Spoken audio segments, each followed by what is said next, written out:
Welcome back to the part two of our Waste Talk special with Dale Colleen Hamilton. In part one, we talked about the global movement to save soil and why we must remain optimistic about our planet's future. But now it's time for the how. As a master composter, I know that every eggshell and coffee ground counts. But how does that scale? Today, Dale and I are bridging that gap.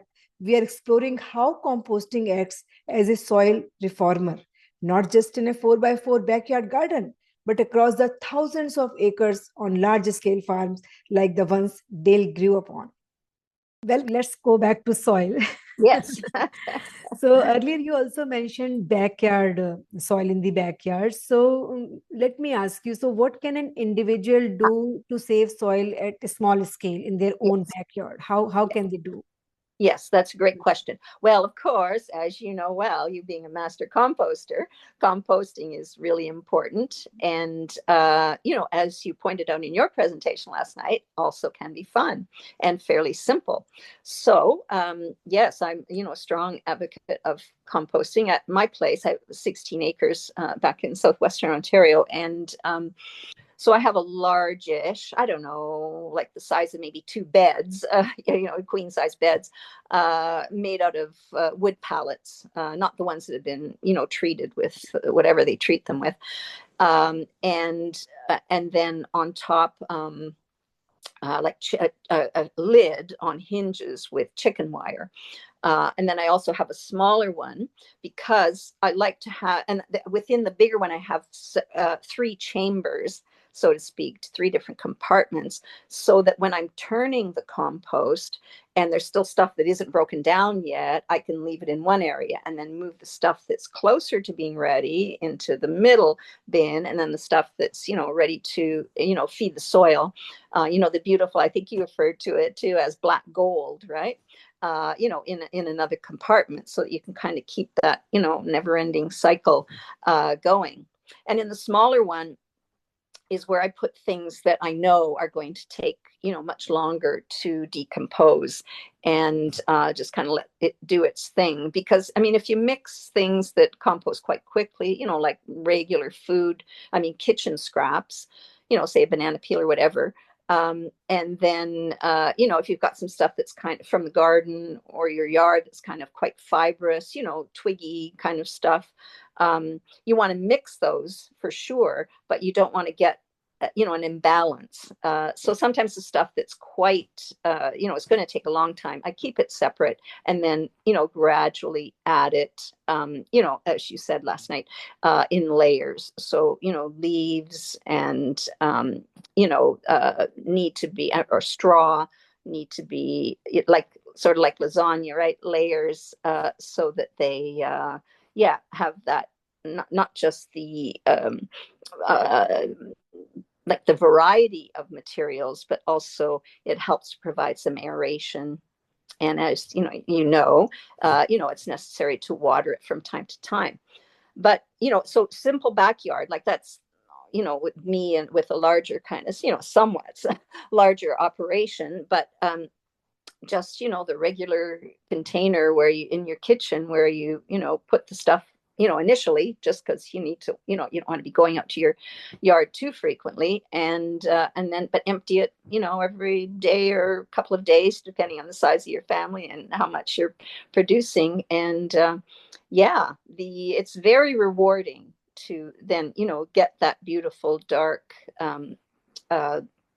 humus, I guess it's called, to use to mix in to your garden soil, and also, for potted plants as well. Maybe you've just got some potted, tomato plants or whatever on your balcony, and even that, small a level as at least a way to start, or maybe that's as far as you want to go with it. But you can still use your compost to feed those potted plants.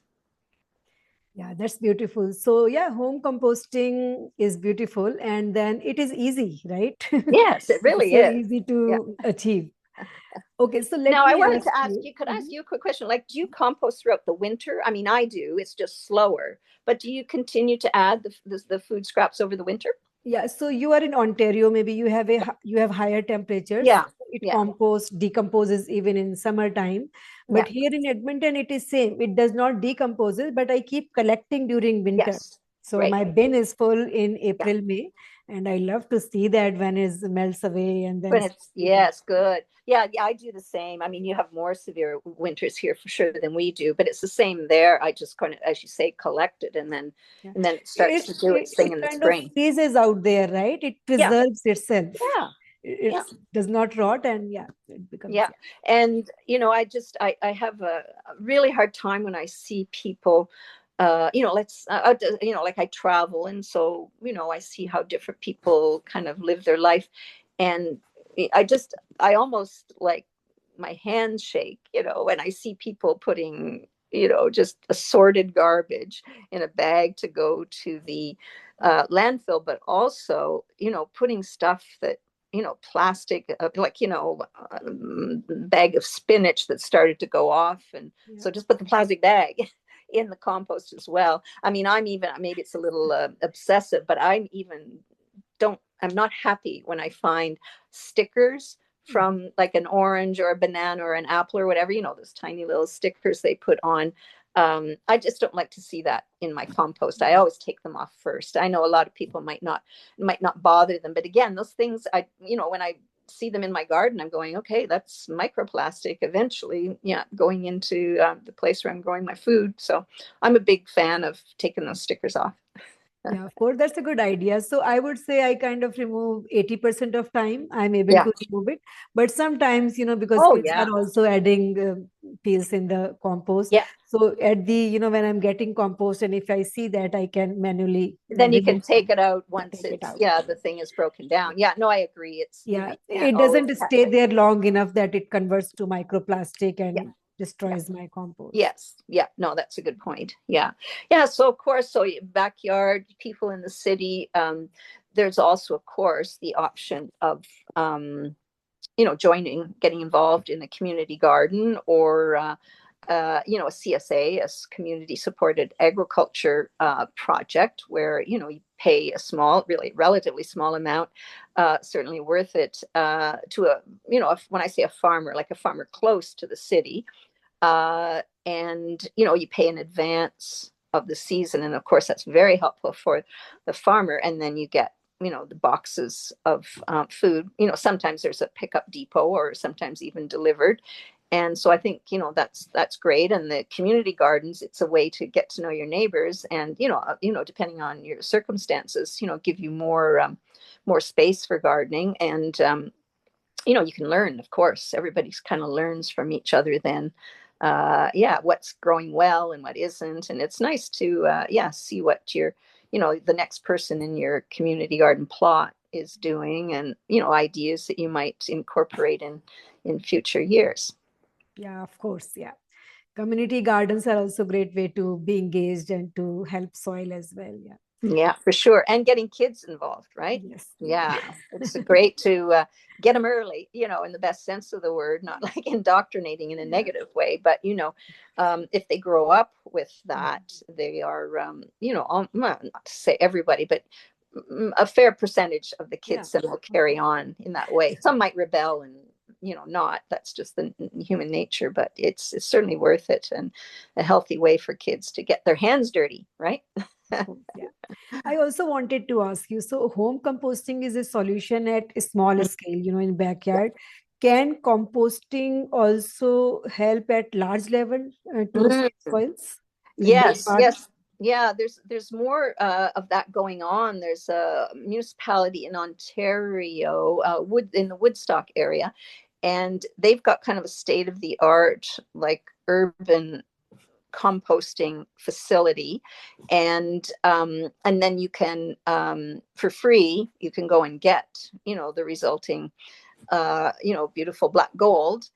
So yeah, that kind of thing on a large scale. And in some cases, yeah, not for sure, they are, I suppose, in the case of municipalities, giving farmers, for a larger scale operations, yeah, the resulting compost as well. I mean, it's a toured the facility. Actually, is very high tech, and very complicated, in the sense that people aren't always, very careful about, what they put into the compost, as I was saying earlier.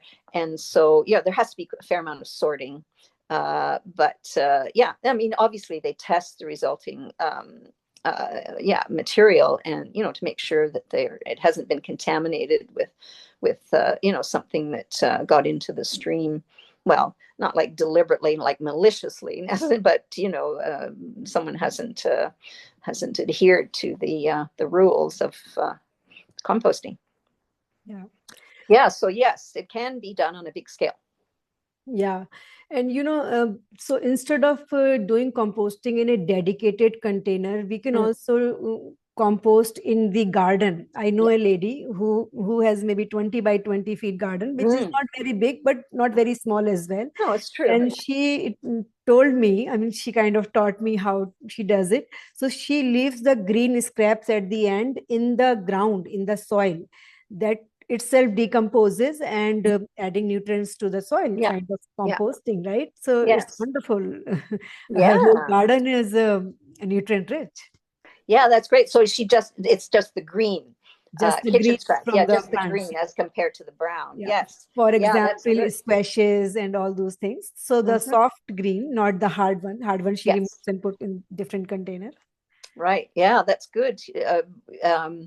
There's, yeah, just a lot of different ways to approach it, and a lot of different containers that you can get. And there's a discussion last night about the use of the black plastic containers, but that they say right on them, Mhm. that they've been made from recycled material, plastic. So I mean, it was already in the system anyway, right? So Yeah. there's that piece of it. But yeah, because not, I mean, at like what are they called, like restore Habitat for Humanity places like that, or Yeah. used building material places, it is pretty easy to get some used lumber as well, if you want to try to go with creating your own wooden structure. Yeah. Of course. Yeah.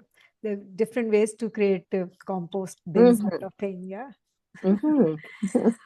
Okay, Dale. So you have talked a lot about soil, composting, all different things. What message do you want to give to the audience? How they can start if they want to do something? Okay. Yes. Well, I would say, for people who are really seriously starting from scratch, to try to not get sort of overwhelmed or intimidated by it, but just, yeah, uh, start looking at seed catalogs, and, planning what you might like to grow, and, start building the soil, and, doing just, as I've already said a number of times, the no-till thing.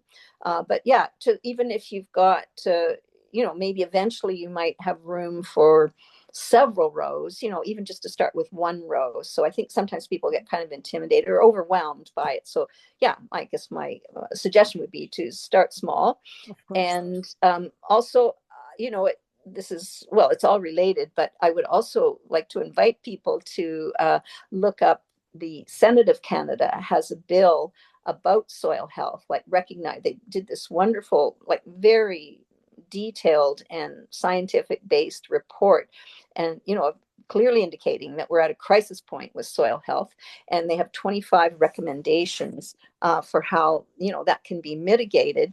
And they really need the general electorate to be aware of it, and to even write a letter or make a phone call to your local MP, the federal government, and say that you're, concerned about soil health, and, are in support of this bill that the Senate, they're now in second reading with it. But of course, the federal government has a whole lot of other things on their plate at this point in history. So it might be a slow process, but it has passed second reading.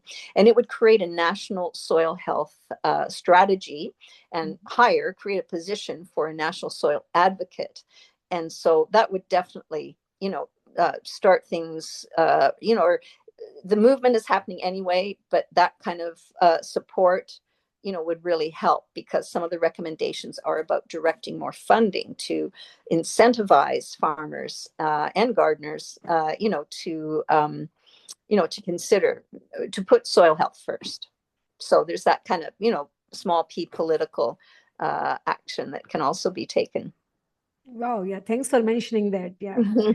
So if people want to reach to you, how they can reach out to you? Yeah, well, my theater company is called Everybody's Theater Company. It sort of speaks to that inclusive component of it. And I've got a website, so people could just, look up. My name is Dale Hamilton and Everybody's Theater Company. And the show is called The Gardener and the Golfer. And so any of those, words and any combination really would find me. And you're very welcome to if people have any questions, contact me directly by email, and I will respond. And my itinerary for the rest of my tour is also there. I mean, some of the dates are still for the East Coast, the Maritimes aren't confirmed yet. But if you look at the itinerary and realize you're going to be in Kamloops, in early April or something, there's a number of shows that will be happening, including in Calgary on April 2nd. The Calgary Horticultural Society is hosting a performance of mine there on April 2nd. So, Oh, wow. reach out to me. That's wonderful. So all the best for your rest of the tour. Thank you so much. And thank you for the important work that you do. Yeah, thank you. And thank you for sharing your passion with us. And thank you for educating us on soil. Everyone, thank you for watching and contribute in whatever way you can contribute. And see Dale's t-shirt, it already says, I am the gardener. It says, I am the gardener and the garden. Wow. And that kind of means we are all one. Nature and humans, all one. Wonderful. And that's a beautiful place to end this talk. Thank you, everyone. Thank you. Bye-bye. Thank you so much. Bye.